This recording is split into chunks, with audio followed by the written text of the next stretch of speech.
오늘 주시는 말씀 이사야 29장 13절과 14절 봉독해 드리겠습니다. 주께서 가라사대 이 백성이 입으로는 나를 가까이하며 입으로는 나를 존경하나 그 마음은 내게서 멀리 떠났나니 그들이 나를 경외함은 사람의 계명으로 가르침을 받았을 뿐이라. 그러므로 내가 이 백성 중에 기이한 일, 곧 기이하고 가장 기이한 일을 다시 행하리니 그들 중에 지혜자의 지혜가 없어지고 명철자의 총명이 가리워지리라. 아멘. 한 주간 동안 평안하셨습니까? 오늘 새벽에 가뭄 끝에 또 약간의 비이지만 하늘로부터 비를 주셔서 감사를 드립니다. 이왕 내리는 거 좀 흡족하게 내렸으면 좋겠다라는 그러한 기대를 가져봅니다. 하늘에 높이 떠 있는 달을 보라고 손가락으로 저 달을 가리켰다면 달을 봐야 하는데 달은 보지 아니하고 손가락만 봤다면 달이 어떻게 생겼는지 알 수 없고 그 달이 소생달이었는지 아니면 보름달이었는지 알지도 못할 것이고 설명하라고 해도 설명을 못할 것입니다. 하나님이 이 땅에 예수님을 보여주시려고 교회를 세우셨고 또 예수님을 보여주라고 목사를 세웠는데 교회만 보고 목사만 봤다면 하나님의 목적에서 벗어난 것이고 그런 사람들에게 믿음은 절대로 생기지 않을 것입니다. 교회가 크든지 작든지 사람들이 많이 모이든지 아니면 적게 모이든지 설교자는 손가락에 불과한 것입니다.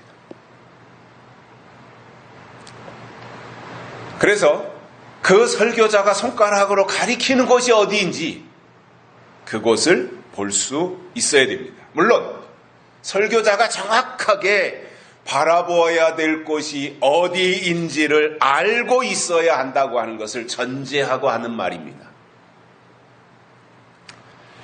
많은 사람들이 교회를 통해서 신앙생활을 하고 있고 또 주일날이면 예배에 참석을 하고 있는데 물론 그것도 필요하고 때로는 매우 중요한 요소가 되겠습니다만 사실은 그것보다 훨씬 더 중요한 것은 그 예배를 통해서 예수님을 만나야 되고 하나님의 뜻을 깨달아야 되며 그리고 하나님의 약속이 각자의 마음속에 임해야 된다고 하는 것입니다. 오늘 본문 말씀은 하나님께서 이사야 당시에 이스라엘 백성들을 향해서 지적한 내용입니다. 책망한 내용입니다. 마음과 행동이 왜 일치하지 않느냐 이거예요. 말과 행동이 왜 다르냐 이거예요. 왜 말은 그렇게 해놓고 행동은 전혀 다르냐 이거예요. 왜 일치되지 않느냐. 그래서 성경의 이사야를 통해서 이렇게 말씀하고 있습니다. 이 백성이 입으로는 나를 가까이하며 입술로는 나를 존경한다고 하지만 그 마음은 내게서 멀리 떠나 있다 이겁니다. 여러분, 마음이 떠난 것은 다 떠난 겁니다. 말로는 얼마든지 그 앞에서 내가 너를 최고로 생각하고 내가 너 없으면 안 되고 너는 내가 가장 소중히 여기는 사람이고 너는 내가 최고로 인정하고 말은 그렇게 한다고 할지라도 마음이 떠나 있으면 그것은 그 말은 가짜인 겁니다. 그러나 마음이 거기에 머물러 있으면서 그렇게 말한다면 그것은 진짜인 거지요. 그러니까 말보다도 더 중요한 것은 마음이라는 거예요. 그런데 이사야 선지자 당시에 예레미야 선지자 당시에 에스겔 선지자 당시에 이렇게 대선지자들이 활동했던 그 시대의 이스라엘 백성들은 어땠느냐 하면은 마음은 콩밭에 가 있었다는 거예요. 즉 마음이 떠났다는 거예요. 여러분, 하나님이 주신 믿음을 마음에 담고 그 마음을 지키는 것이 믿음이에요. 그래서 잠언 4장에서도 보면 무릇 지킬 만한 것보다 더욱 내 마음을 지키라. 생명의 근원이 이에서 남이니라. 이렇게 설명해 주고 있습니다. 그래서 인격이 이렇게 완성이 되고 정상적인 사람이라면 말한 대로 행동하게 돼 있어요. 약속한 것을 지키게 되어 있어요. 그런데 말은 그럴듯하게 유창하게 잘하면서 마음은 하나님을 떠났다고 하니 그것은 하나님을 떠난 사람들이었던 것입니다. 그래서 오늘은 마음이 하나님을 떠난 결과가 무엇인지에 대해서 세 가지를 깨닫고 은혜를 받겠습니다. 첫째로, 마음이 하나님을 떠나면 사람의 계명으로 가르침을 받게 됩니다. 사람의 계명이 그를 지배한다는 거예요. 마음이 떠났으니까요, 하나님께로부터. 그래서 올바르다면 하나님의 계명을 들어야 되고 하나님의 계명으로 가르침을 받아야 되는데 하나님의 계명을 등지고 떠나고 마음이 하나님을 떠나다 보니 사람의 계명을 쫓아가게 되더라는 것입니다. 적어도 교회 생활을 오래 했고 교회에서 그래도 이런저런 직분을 받아가지고 있다면 하나님의 계명이 있고 사람의 계명도 있다라고 하는 것을 알아야 됩니다. 교회 생활을 하면서 나름대로 성경을 읽고 성경이 하나님의 말씀인 것을 인정한다면 내가 세상에서 발을 디디고 세상에서 주어진 삶을 살아갈지라도 나는 하나님의 사람이기 때문에 하나님의 계명을 따라야 되고 늘 하나님의 계명과 사람의 계명 사이에서 어떤 갈등도 있으면서 사람의 계명을 극복하고 하나님의 계명을 쫓아가기 위한 이 시도와 노력이 있을 때 그가 하나님의 사람으로 인정을 받는 것입니다. 예수님께서 요한복음 14장에서 이런 말씀을 하셨습니다. 나의 계명을 가지고 지키는 자라야 나를 사랑하는 자니. 말로 하나님을 향해서 I love you 하는 것보다 하나님이 주신 계명을 가지고 그 계명을 지키는 것이 하나님을 사랑하는 것이다 이거예요. 어린 아이들은 엄마 사랑해요 이러면 사랑의 표현을 전부 다 한 거예요. 근데 그 어린 아이는 그 옆집 아줌마가 사탕을 주면서 너 나한테 엄마라고 하면 사탕 줄게 하면은 얼른 그 엄마한테도 그 아줌마한테도 엄마 이렇게 말할 수 있는 것이 어린아이의 수준이에요. 그 전에 우리 아이들이 어렸을 때 서울에 있으면서 집사님들이 이제 그 집사님들은 뭐 저희들보다 한 10년 정도 위였으니까 아이들이 뭐 고등학교 다니고 이럴 정도 나이가 된 거죠. 근데 이제 장난하느라고 사탕을 가져와서 주일날 일영이한테 사탕을 주면서 나한테 엄마라고 하면 사탕 줄게. 그러니까 일영이가 사탕을 먹고 싶은 유혹을 못 이기고 그 집사님 보고 여자 집사님한테 엄마하고 사탕을 얻어먹는 거예요. 물론 장난이에요. 그리고 아이가 예쁘니까 그렇게 접근한 거예요. 그런데 엄밀한 의미에서 그 아이를 10달 동안 뱃속에 가지고 있고 그리고 그 아이를 낳아서 돌보고 키우고 양육하는 엄마의 입장에서 보면은 배신감이 들지 않겠어요? 그렇게까지는 극단적으로 생각은 안 하겠지만 뭔가 이 어린아이의 상태에서의 사랑해요 이것과 성숙한 자리에서의 사랑하는 방법은 분명 다르다 이겁니다. 어린아이는 말로 사랑해요. 그런데 이 사랑의 대상이 언제든지 바뀔 수 있다는 겁니다. 그러나 성숙한 입장에서의 사랑은 뭐예요? 하나님이 주신 계명을 지키는 것이 사랑하는 것이다 이 말이에요. 그러니까 이게 얼마나 수준이 있고 고차원적인 방법이냐는 거예요. 그러니까 하나님을 사랑한다고 하는 것은 이미 계명이 명령이 그 속에 와 있어야 되는 거죠. 그리고 그것을 지킬 때 진정한 의미의 하나님에 대한 사랑이 고백되는 것입니다. 그래서 하나님이 주신 계명이 그 시대 그때그때 주시는 하나님의 계명이 그 사람 속에 없다면 그는 하나님을 사랑하는 사람이 아닌 겁니다. 여기서 사람의 계명이라고 하는 것은 사람의 생각이에요. 그리고 이것은 사람의 생각은 하나님과 원수되는 것이라고 사도 바울은 말씀했습니다. 그러니 하나님의 생각과 사람의 생각 사이에서 사도 바울이 로마서 8장, 7장, 8장을 보면 얼마나 치열한 이 싸움을 합니까? 그리고 그 속에서 갈등하고 얼마나 사도 바울이 고민했습니까? 오죽했으면 오라 나는 권고한 사람이로다. 누가 이 사망의 골짜기에서 나를 건져내려. 왜냐하면 원하는 바 선은 행치 아니하고 원치 아니하는 악을 행하는 자기의 모습을 보면서 굉장히 힘들어했던 거예요. 내가 왜 이것밖에 안 되는가? 나는 하나님의 뜻대로 행하고 싶은데 왜 나는 번번이 선은 행치 아니하고 악만 행하게 되는가? 이것 때문에 아파했던 거죠. 힘들어했던 거죠. 근데 그것을 극복한 것이 로마서 8장에서 사도 바울이 내가 노력하고 힘들게 영과 육의 그 골짜기에서 싸우려고 해도 안 됐는데 7장은 안 된다라는 얘기예요. 로마서 7장은. 그런데 8장에 가서 보니 생명의 성령의 법이 성령이 오시니까 되더라 이겁니다.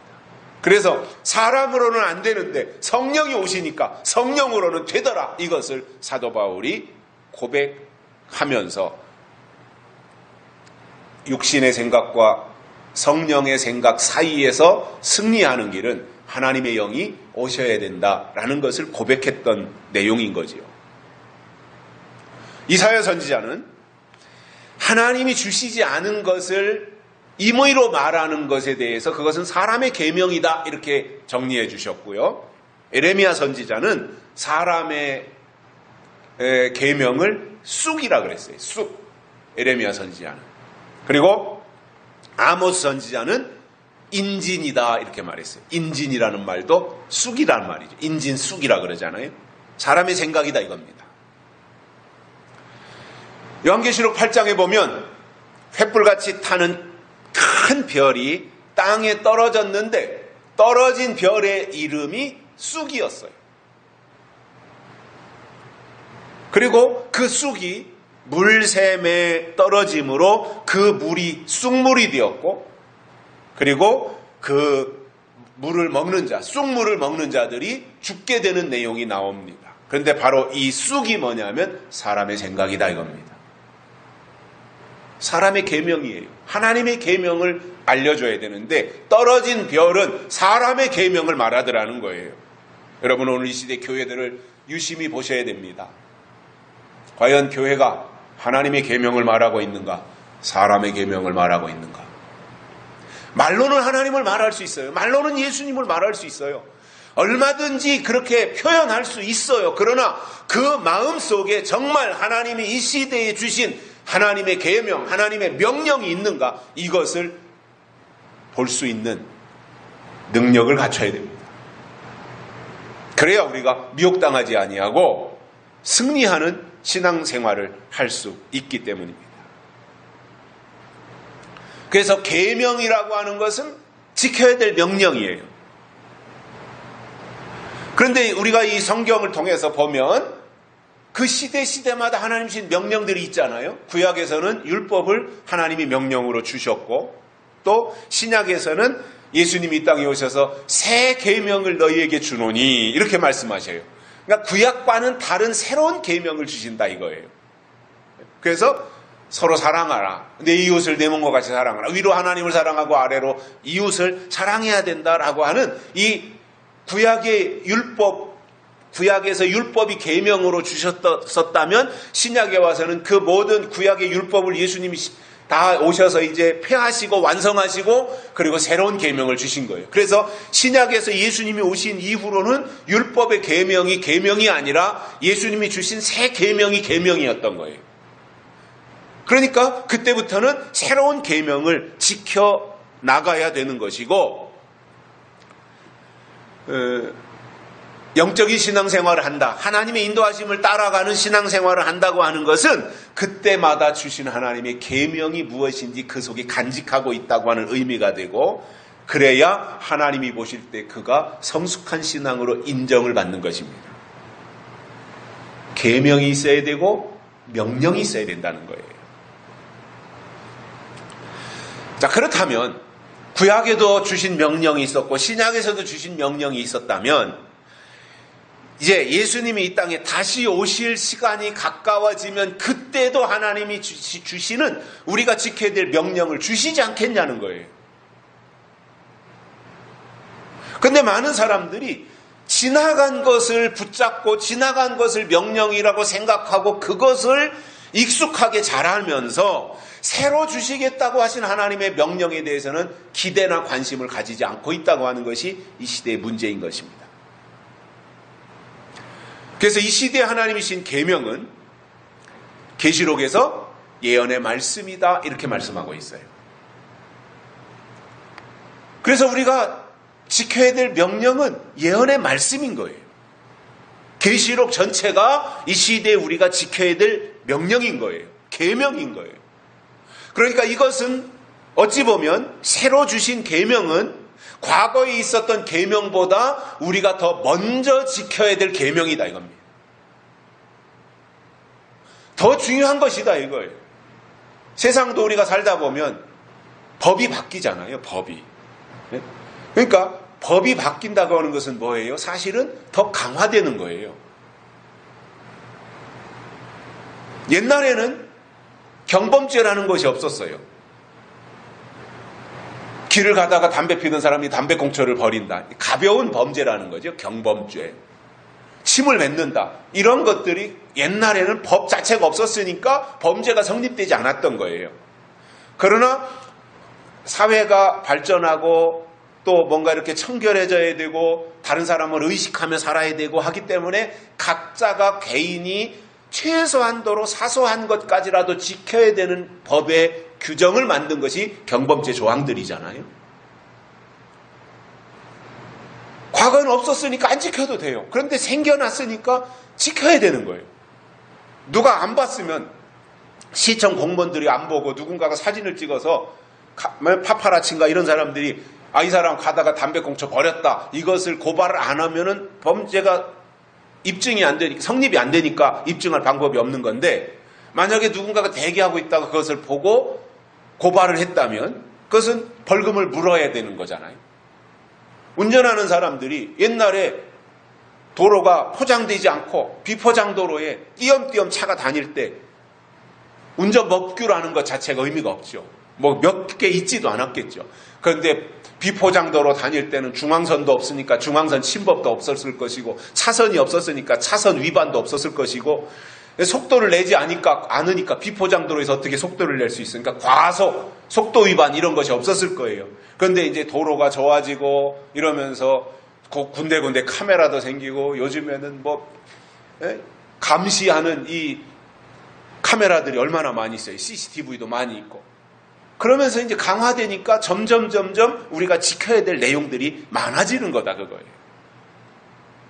그러면 우리가 이 시대를 살아가면서 영적으로도 지나간 법이 아니라 새로운 법을 우리가 중요하게 여기고 살아야 된다 이겁니다. 그래서 우선은 우리가 이거는 지나간 법이다. 이것보다는 이제 새로운 법이 이렇게 나왔다 그러면 새로운 법에 비중을 두고 그 새로운 법을 지켜야 되는 거잖아요. 신앙도 똑같다라는 거예요. 하나님이 때를 바꾸신다고 하는 것은 뭐냐면 시대가 바뀌는 거예요. 시대가 바뀐다는 것은 뭐예요? 명령과 계명이 바뀌는 거예요. 명령과 계명이 바뀐다는 것은 뭐예요? 우리가 지켜야 될, 우리가 따라야 될 기준이 달라진다 이거예요. 그러면 거기에 맞게 가야지요. 그런데 예수님이 다시 오실 때가 다 됐다 이 말은 하면서 여전히 지나간 법, 옛날 법으로 자꾸 치우쳐서 그것만 지키려고 애쓰면서 예수님이 다시 오신대 이렇게 말한다면 그 말 자체가 성립되지 않는 거예요.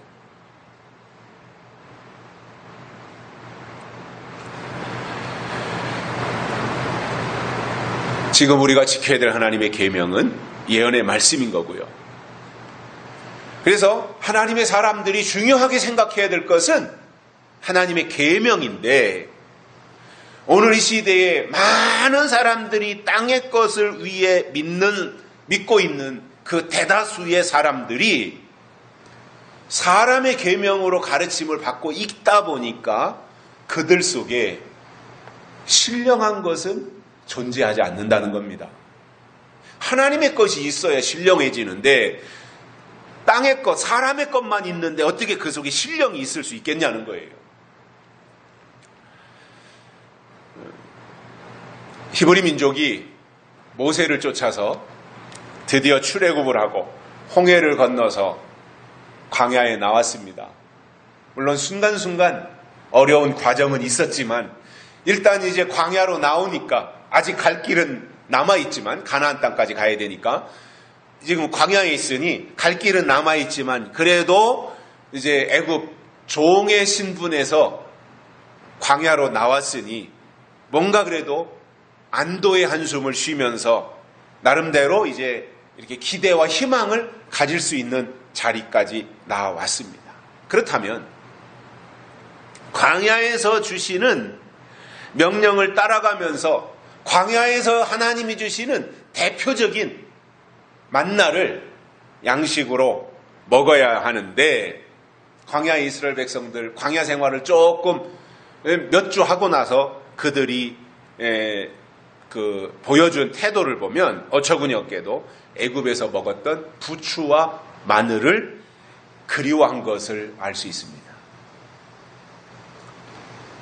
분명 애굽에서 몸은 떠나왔는데 광야에 있는데 광야에 나와 있으면서 애굽에서 먹던 음식을 그리워하고 있다라고 하는 것은 무엇과 같으냐면은 20살 먹도록 엄마가 뒷바라지에서 때로는 시래기국도 끓여주고 때로는 소고기국도 끓여주고 때로는 미역국도 끓여주고 때로는 감자탕도 끓여주고 이렇게 해서 엄마가 맛있게 해서 20살까지 다 키워줬는데 여전히 나 어렸을 때 엄마 전 먹을 때가 참 좋았는데 이렇게 하고 생각하고 있다면 그것은 키워준 보람이 없어지는 거잖아요. 부모의 생각은 뭐겠어요? 자식을 향한 부모의 마음이 뭐겠어요?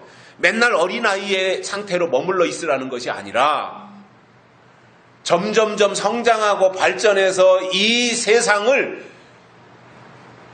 의미 있게 역할을 하면서 살아가는 장성한 아들이 되고 딸이 되기를 원하는 것이 부모의 마음이지 않겠어요? 하나님 마음도 똑같지 않겠습니까? 우리를 빽해서 뒤로 돌아가가지고 어린아이의 상태, 어린아이 수준에 머무르는 것이 아니라 점점 더 장성해서 골리앗을 물리칠 수 있는 그 능력 있는 사람으로 발전해 나가기를 하나님이 원하시지 않겠냐는 거예요. 그러니 이러한 내용들을 볼 때 히브리 민족, 이스라엘 백성들이 몸은 출애굽을 해서 광야에 나와 있지만 먹던 음식과 입맛은 여전히 애굽에 머물러 있었고 애굽에서 먹던 것을 그리워하고 있는 모습을 볼 때에 아직 완전한 출애굽을 했다고 볼 수 없는 겁니다. 저는 완전한 출애굽의 상태를 어디로 생각하느냐 하면 장성한 상태. 그래서 하나님의 인도하심을 스스로 따라갈 수 있는, 스스로 결정하고 따라갈 수 있는 그 상태. 여기까지 가야 가나안 땅에 입성하는 겁니다.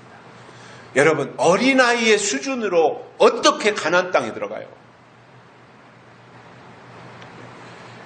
성장해야, 장성해야 가나안 땅에 들어가서 여리고성도 점령해야 되고 아이성도 점령해야 되고 가나안의 7족속과 싸워서 그 7족속을 다 무찔러서 물리쳐야 되고 가나안 땅을 점령하는 것이 히브리 민족들이 가나안 땅에 들어가서 해야 되는 일이에요. 침노해야 되는 일이다 말이에요. 그런데 어린아이가 그 일을 어떻게 해요? 은혜 시대에는 예수님이 이 땅에 오셔서 구약을 끝내고 신약을 시작하면서 예수님이 말씀하시기를 너희가 어린아이와 같지 않으면 결단코 천국에 들어가지 못하리라 그랬어요. 이 새 시대, 시대가 새로 바뀌었을 때는 그때 갓 태어난 어린아이의 심령, 그것이 젖먹이 어린애가 되라는 말이 아니라 그렇게 신령한 젖을 사모하고 하나님을 사모하는 그 상태, 엄마의 젖이 아니면 살 수 없는 그 상태를 설명하는 거지 않습니까?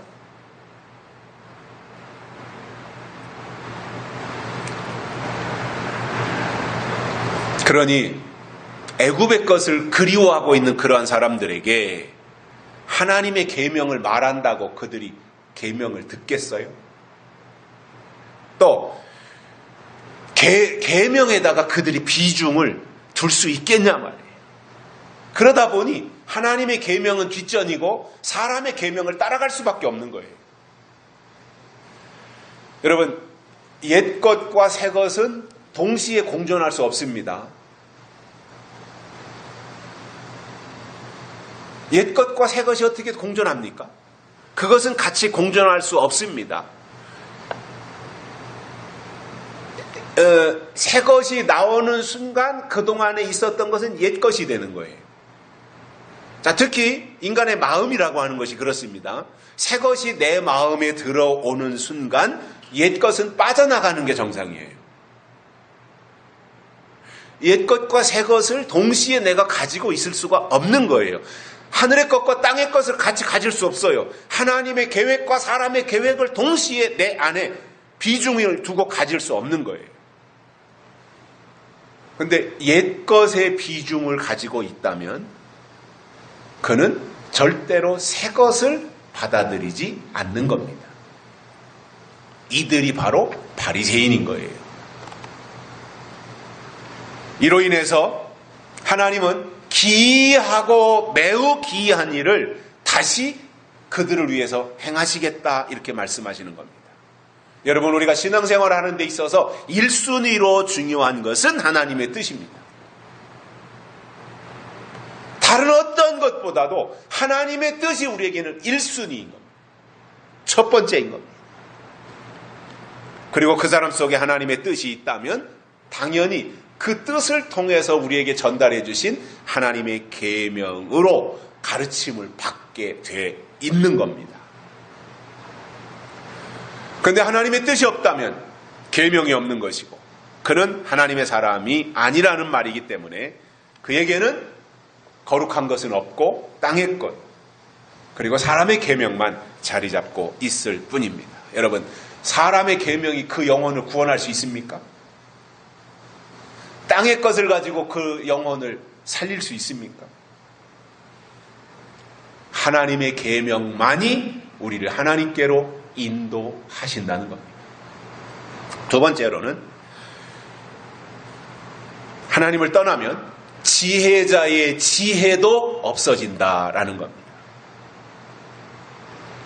하나님이 쓰신 사람들의 한결같은 모습을 보면 그들에게 하나님이 주신 지혜가 남달랐다 이겁니다. 요셉도 지혜롭고 솔로몬도 지혜로웠으며 다니엘도 하나님의 지혜를 소유했었는데 여러분, 하나님의 지혜는 세상에서 말하는 꾀와는 다른 겁니다. 꾀는 자기 머리로 수작을 부리거나 아니면 약삭 빠르게 잔머리를 굴려서 그 순간을 모면하려는 자기 생각인 거예요. 그러나 하나님이 주신 지혜는 가장 먼저 때를 알아요. 그리고 거룩한 것과 속된 것을 분별할 줄 알아요. 그렇기 때문에 사람을 살리는 일을 할 수 있어요. 이게 하나님이 주신 지혜예요. 그래서 하나님의 지혜는 세상의 지혜와는 완전히 다른 거예요. 그런데 사람들은 세상의 지혜를 더 원하고 있어요.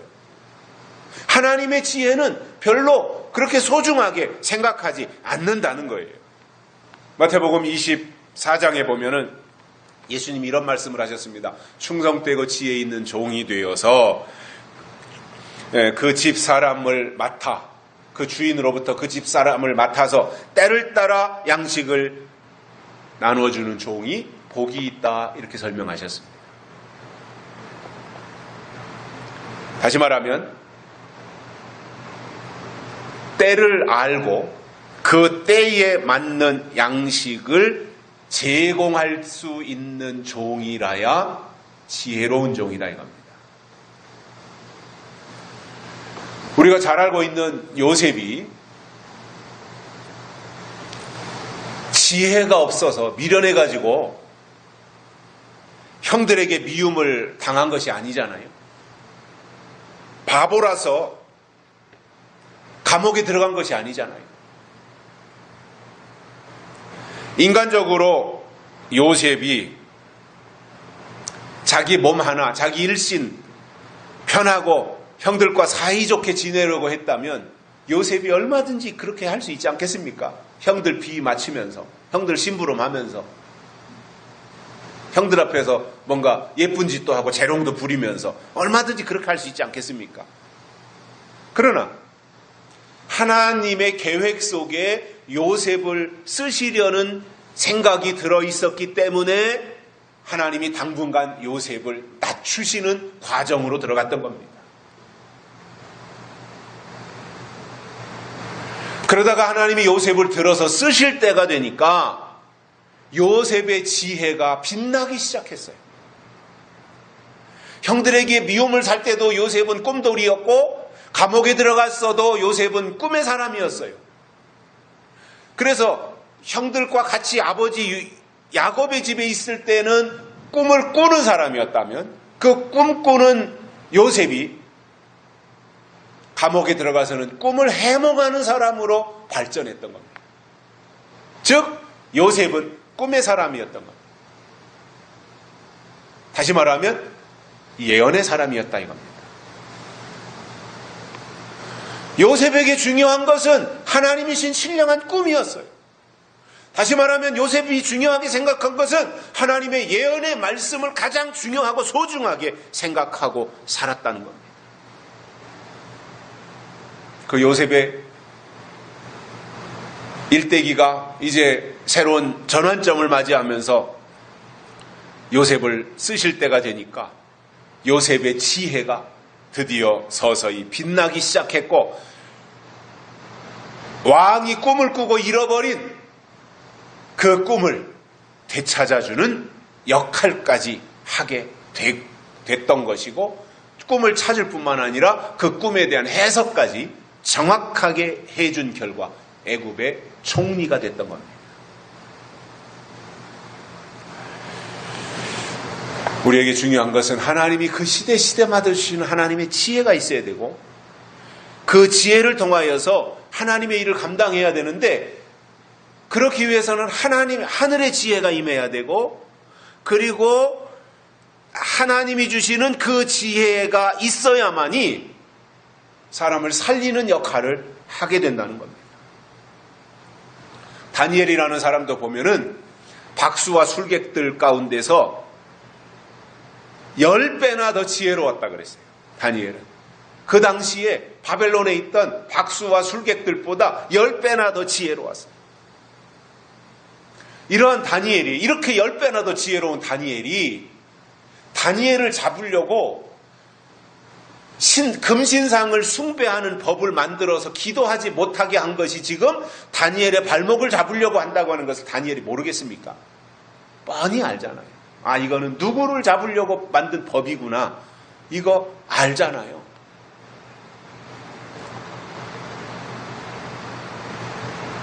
그런데 다니엘을 보면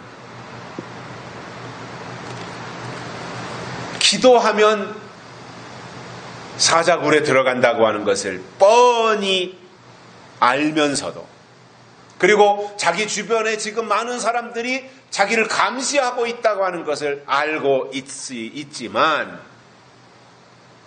그는 예루살렘을 향하여 창문을 다 열어놓고 벌테면 봐라. 나는 하나님과의 약속을 지킨다. 이러한 마음을 가지고 전에 행하던 그대로 기도했다는 것입니다. 다니엘을 보면 어떤 경우도 그가 기도하는 일을 포기하지 않았고 기도에 목숨을 걸었는데 기도한 결과는 일단은 사자굴로 내려갔어요. 그러니까 거기까지만 보면 다니엘의 인생은 처참하게 끝장나는 거예요. 그러나 하나님이 인생 대역전, 로또가 아니라 대반전을 시켜주잖아요. 사자굴에서 성한 몸으로 거뜬히 나오게 되니 그때부터 다니엘을 하나님이 높이셔서 총리로 삼았던 것을 알 수가 있습니다. 그래서 믿음이라고 하는 것의 또 다른 말은 지혜라는 말입니다. 믿음은 지혜입니다. 그래서 하나님을 믿는다면 지혜가 있어야 됩니다. 그래서 그 지혜를 통해서 하나님의 뜻을 깨닫고 하나님의 일과 세상의 일을 분별하면서 계속해서 하나님의 지혜로 보충하고 채워지는 것이 믿음이라는 말이에요. 그래서 돈이 갑자기 많이 생기면 그 돈이 그 사람을 망가뜨리기도 해요. 돈벼락을 맞는 게 가난한 우리들의 입장에서는 좋아 보이지만 어찌 보면 돈벼락을 맞고 벼락부자가 돼서 오히려 그 인생이 처참하게 되고 망가지는 사례들도 우리가 많이 봐요. 몇 년 전에도 그 복권 당첨된 사람들에 대해서 어떤 기자가 추적 조사를 해보니까 끝이 별로 안 좋더라는 거예요.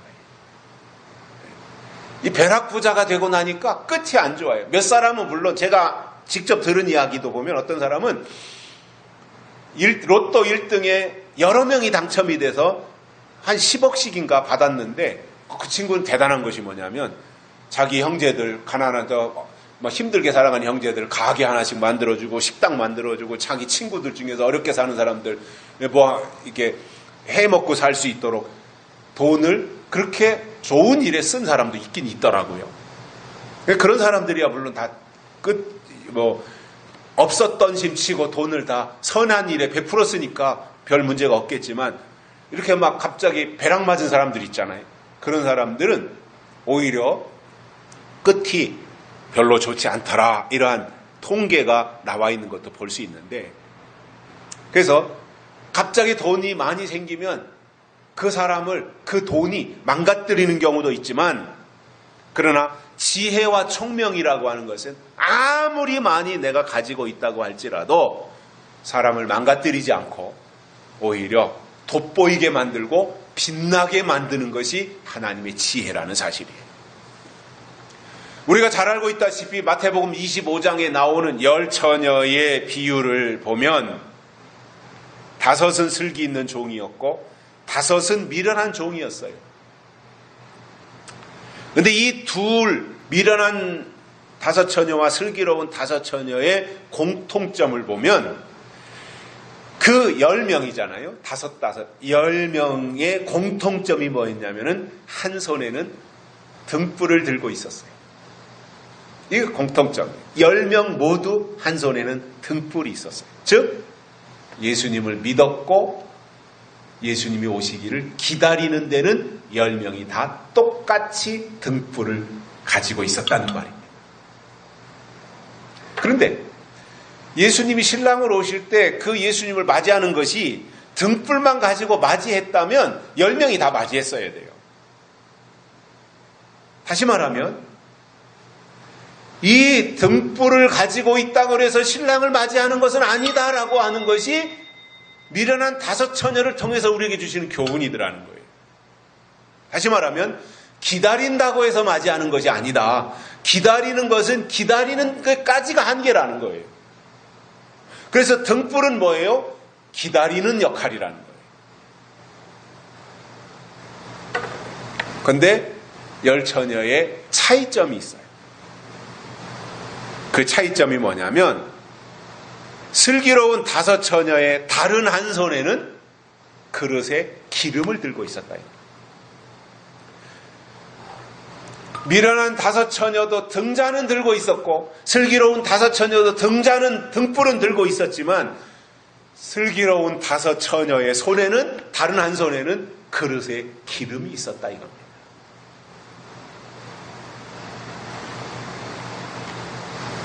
여러분 그릇의 기름 이것이 하나님의 사람에게 주신 지혜라고 성경은 말씀하고 있어요. 그래서 신랑은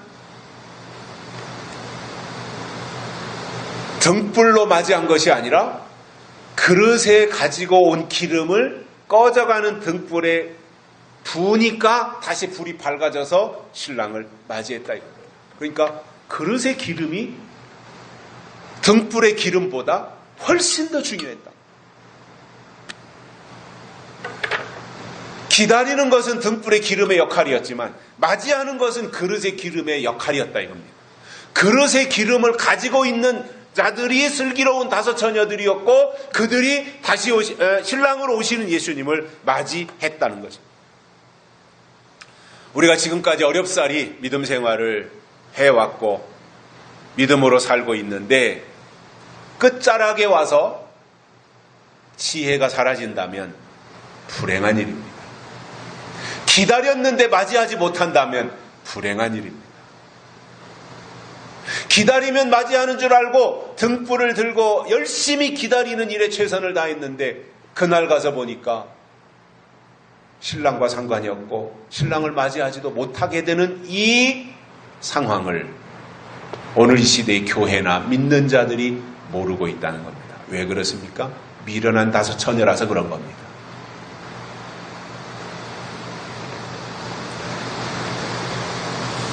그런 의미에서 지금 우리가 하나님께 진정으로 구해야 할 것은 돈이나 부귀 영화가 아니라 지혜, 총명, 그리고 계시의 영이라는 거예요. 그게 우리에게 있어야 되는 거예요. 그래서 하나님을 등지고 떠나면 지혜가 소멸되지만 하나님의 사람에게는 하나님이 하늘의 지혜를 주셔서 때를 알게 하시고 시대를 분별하게 하시는 거예요. 그래서 지금 내가 필요한 것이 무엇이냐? 등잔에 기름만 있으면 되냐? 아니면 그릇에 기름이 있어야 되느냐? 이것을 알게 하는 것이 지혜이고 총명이고 깨달음이라는 겁니다. 그동안에는 아무리 지혜자였다고 할지라도 때가 바뀌는 것을 모르고 있다가 하나님이 그 지혜를 걷어가시면 그에게 더 이상 지혜가 없고 지혜가 없다는 말은 하나님의 사람이 아니라는 말입니다. 그러니 지금 시점에서는 직책이나 직분 가지고 폼잡을 때가 아닙니다. 하나님의 것이 그 속에 있어야 되는 겁니다. 세 번째로는 명철자의 총명이 가리워진다. 지혜자의 지혜가 없어질 뿐만 아니라 명철자에게 있었던 총명도 가리워진다라고 했습니다. 자, 그러면 총명이 있어야 분별하고, 물론 지혜와 총명이 다 비슷한 말이지만, 그래서 옳은 것과 그른 것에 대해서도 분석해낼 수 있는 것이 이 총명이 하는 일인데, 그래서 가야 할 방향이 어디인가를 알고 가야 된다라는 거죠. 그래서 지금까지 명철자로 살아왔다면 계속해서 명철을 유지하도록 해야 하는데 하나님을 마음에서 떠나버렸기 때문에 하나님이 그 명철자 속에서 총명을 딱 빼가시니까 더 이상 그에게 명철은 없어지더라 이 말입니다. 하나님이신 총명이 있어서 그가 명철한 자로 성경도 깨닫고 설교도 하고 했는데 사람들과의 어떤 토론, 대화도 하고 소통도 하고 했는데 하나님이 그에게서 총명을 딱 빼가니까 더 이상 그는 명철자가 아니더라는 거예요. 하나님의 영이 그에게 있어야 그가 하나님의 사람인데 하나님의 영을 가져가시면 더 이상 하나님의 사람이 아니라는 말과 똑같은 것입니다. 자, 우리가 믿음은 들음에서 난다. 이것은 귀가 따갑게 들어온 말입니다.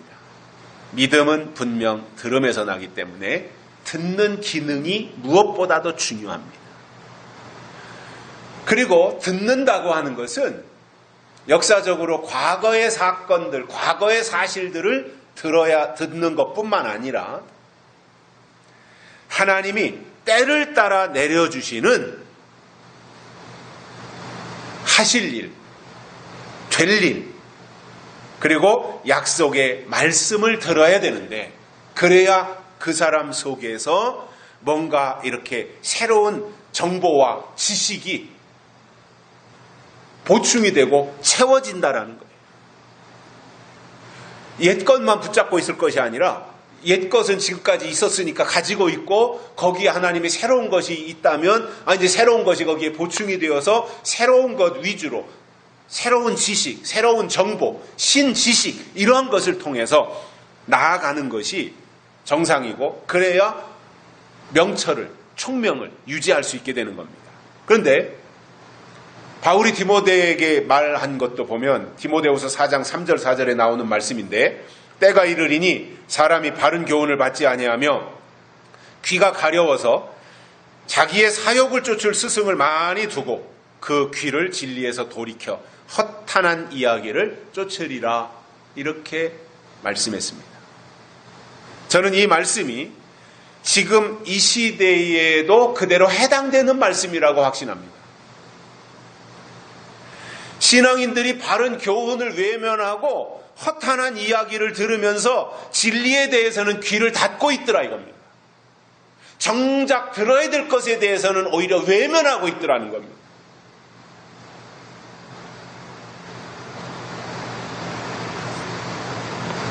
안 들어도 되는 것에 대해서는 열심히 들으려고 하고, 정작 들어야 될 것은 외면하면 그에게 하나님의 것이, 믿음이 정착하겠냐는 거예요. 여러분, 진리를 듣지 않는데 시대가 바뀌는 것을 알 수 있겠습니까? 듣지 않는데 때를 따라주시는 하나님의 뜻을 알 수 있겠느냐 말이에요. 총명이 없는데 계시록을 이해할 수 있겠으며, 총명이 없는데 다시 오시는 예수님을 맞이할 수 있겠으며, 총명이 없는데 대환란을 이길 수 있겠으며, 총명이 없는데 천년왕국에 들어갈 수 있겠냐는 거예요. 어림없는 이야기입니다. 제 얘기가 아니라 성경이 그렇게 말씀하고 있어요. 계시록 13장에 보면 지혜가 여기 있으니 총명 있는 자는 그 짐승의 수를 세어보라. 그 수는 사람의 수니 666이니라. 이 말씀이 나옵니다. 지혜가 여기 있으니 어디에 있다는 거예요? 지혜가 여기에 있다는 거예요. 계시록 속에 지혜가 있다라는 거예요. 그래서 정말 하나님께로부터 총명을 받은 자들은 그 짐승의 수를 세어보라. 셀 수 있단 말이에요. 하나님이신 총명의 사람은 계시록을 통해서 그 숫자를 세볼 수 있다는 거예요. 그 수는 그런데 어떤 수예요? 사람의 수라는 거예요.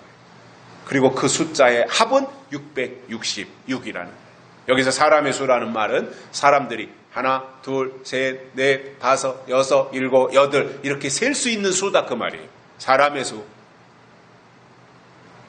짐승의 수는 결국은 사람의 수라는 거예요. 사람이 셀 수 있는 숫자로 이해해야 된다는 거예요. 그런데 그 수는 아무나 셀 수 있는 것이 아니라 하나, 둘, 셋, 넷은 아무나 할 수 있지만 계시록에 나와 있는 이 짐승의 수 666은 아무나 셀 수 있는 것이 아니라 총명 있는 자만이 그 수를 셀 수 있더라 이거예요. 그래서 이 수를 세어야 하나님의 사람인 거예요. 이 수가 어떤 수인지 알아야 하나님의 사람이라는 거예요. 그런데 알고 있습니까? 컴퓨터라고 했다가 바코드라고 했다가 이제는 베리칩이라고 하는 얼토당토하는 성경과는 전혀 관련 없는 이야기들을 하면서 그것을 666이라고 말하고 있어요. 성경과는 다른 주장을 하고 있는 거예요.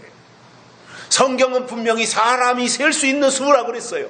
그 수, 짐승의 수는 사람의 수로 사람들이 하나, 둘, 셋, 넷 셀 수 있다라는 거예요.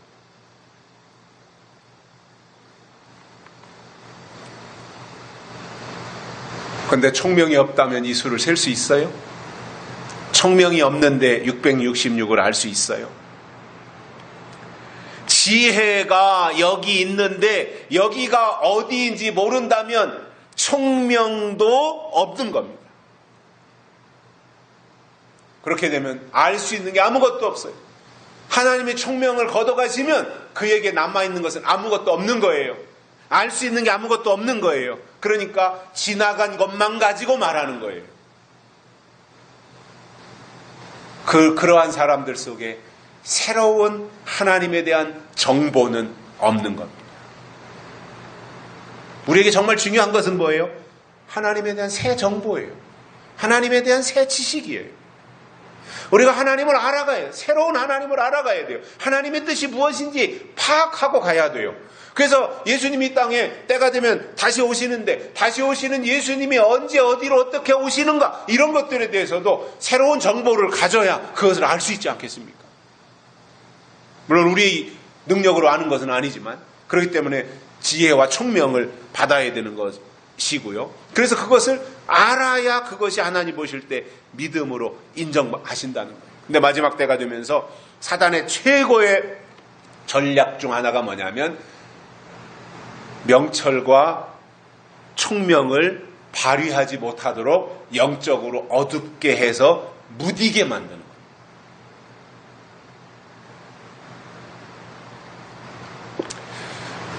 이러한 시점에서 중요한 것이 뭐냐면 하나님의 기름 부으심입니다. 하나님이 어느 날 사무엘 선지자를 이새의 집으로 보냈습니다. 다윗의 집이죠. 이새의 집으로 보내가지고 말제 다윗에게 기름을 부으셨어요. 그런데 기름 부음 받기 전에 다윗은 아버지가 기르는 목장에서 양떼들을 돌보고 양을 치는 양치기였는데 목동이었는데 기름 부음을 받고 난 이후부터는 이상한 일이 다윗에게 생기면서 결국은 도망자의 신세가 됩니다. 다윗이 아버지의 심부름으로 형들 있는 곳을 갔다가 골리앗이라는 사람과 이스라엘이 대치하고 있는데 대치가 아니라 이것을 완전히 다 잠수타고 장수들은 눈에 보이지도 않고 골리앗만 저 멀찍이 서서 꼬약꼬약 소리만 지르고 있는 그 상황을 다윗이 본 거예요. 그리고는 다윗이 그 전장에 나가서 물맷돌로 골리앗을 물리치고 돌아오니까 다윗의 인기가 급상승하잖아요. 그러니까 사울은 천천히고 다윗은 만만이라고 하니까 사울이 그러한 다윗을 질투하기 시작한 거예요. 아니 골리앗이 쳐들어왔을 때 사울이 한 일이 뭐가 있어요? 비겁한 모습을 보여준 것밖에 없잖아요. 그러면 대신 나가서 다윗이 골리앗을 물리치고 블레셋을 다 아주 쫓아버렸다면 무궁화 대훈장이라도 다윗한테 걸어주고 이렇게 높이 받들어줘도 현찮을 상황에서 그러한 다윗의 인기가 올라가니까 사울이 다윗을 질투해가지고 다윗이 미워서 죽겠는 거예요. 그러다가 어느 날 사울에게 악신이 쑥 들어간 거예요.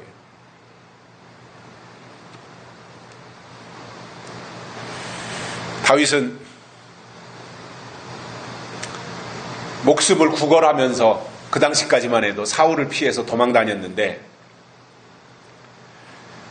어느 날은 사울을 죽일 수 있는 기회가 찾아왔지만 다윗은 사울의 옷자락만 살짝 잘라서 이런 기회가 왔는데도 내가 당신에게 보복하지 않았다라는 것을 입증하는 정도로만 썼고 사울을 죽이지 않았고 그러다가 때가 되니까 하나님이 사울을 물리치고 다윗을 이스라엘의 두 번째 왕으로 세우셨던 겁니다.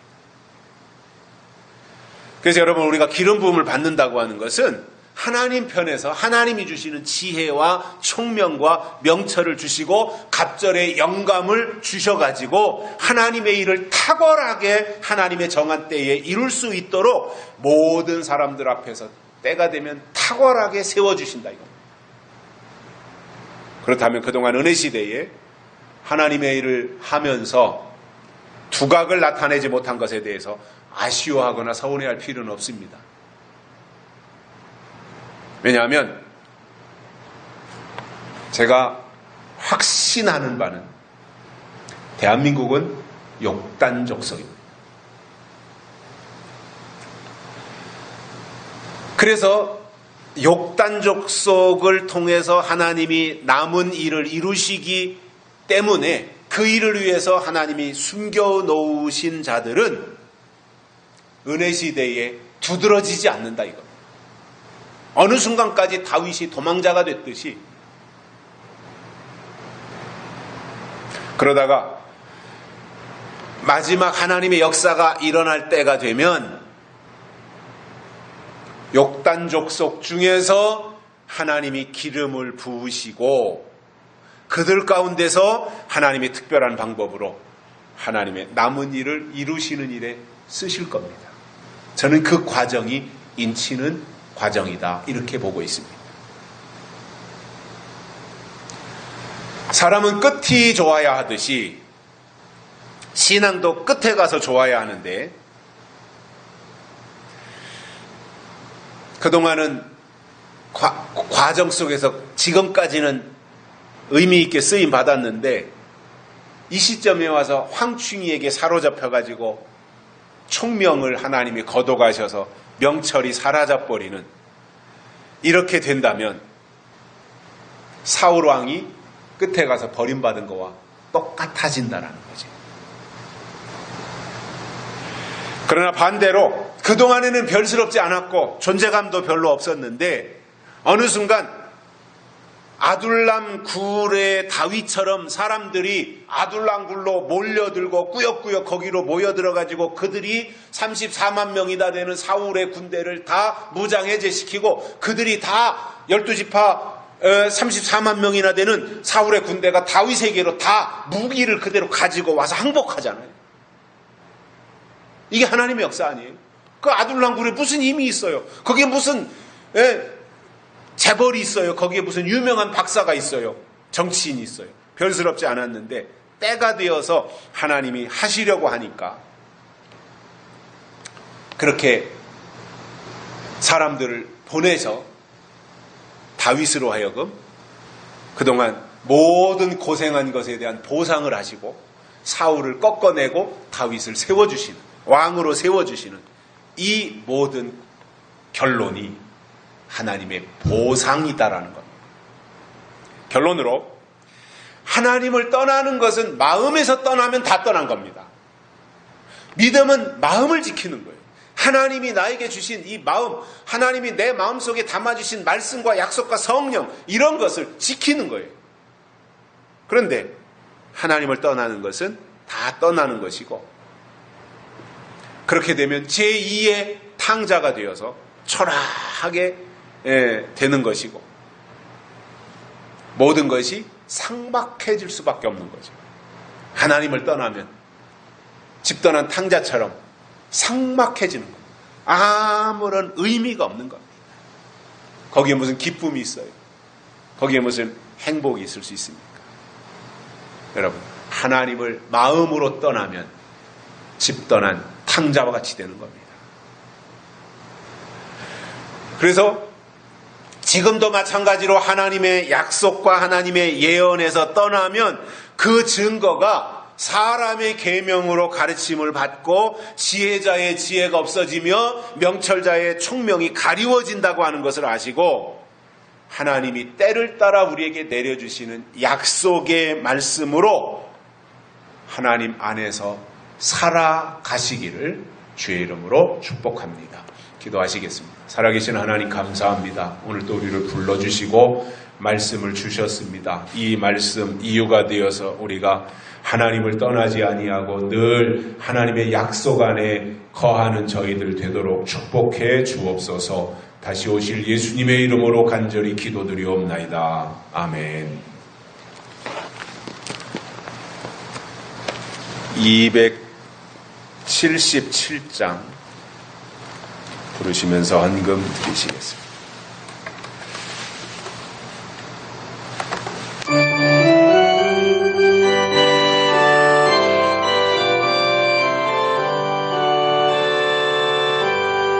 흑암에 사는 백성들을 몰아 수많은 심령 멸망하겠네. 그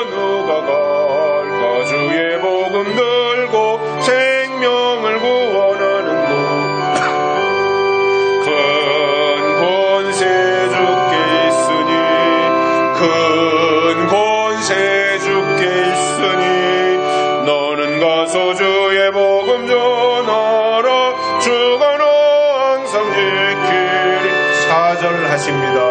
온 천하 만민 승리의 그날에 영광과 찬송 주께 드리네. 속죄함이고 구원받았으니 기쁘게 할렐루야 부르세. 큰 권세 주께 있으니 큰 권세 주께 있으니 너는 가서 주의 복음 전하라. 주가는 항상 지키리라. 광고 말씀 먼저 드립니다. 이제 8월달이 되었는데 훈련의 달입니다.